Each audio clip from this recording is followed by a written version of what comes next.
like a series of gunshots, a helicopter falling to pieces. Shot down because, again, I thought it was gunshots. I live in Jersey City, right on the Hudson River, so my windows face Manhattan. And I work from home, so I actually heard it before I saw it. I was sitting here at my desk and I heard what sounded like a series of gunshots. It was a very loud, repetitive sound in the air. So I looked out my window right here and I saw a helicopter falling to pieces. And I watched multiple pieces splash down into the river below. And I was wondering what happened. Did it get shot down? Because again, I thought it was gunshots when I first heard it.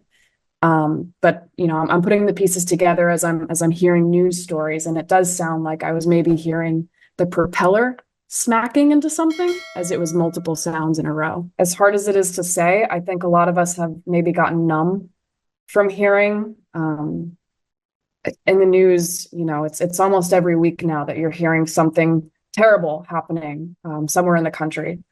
It's a different feeling to see it outside your window.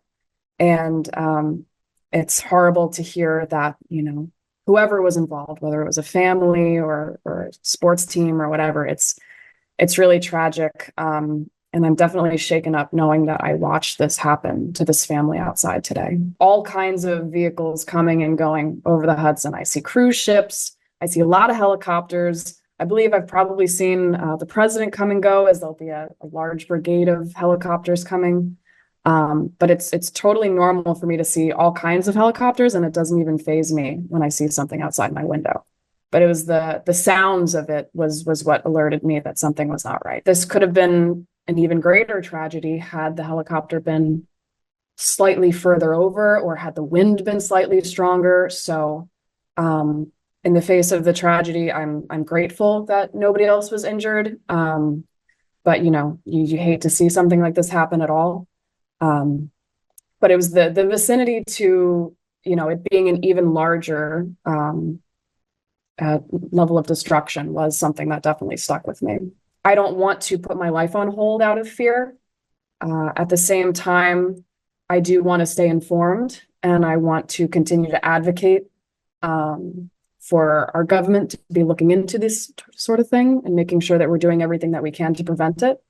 At the same time, I don't want to put my life on hold, so I'm going to continue to fly and just make sure I'm doing everything I can to keep myself and my family safe.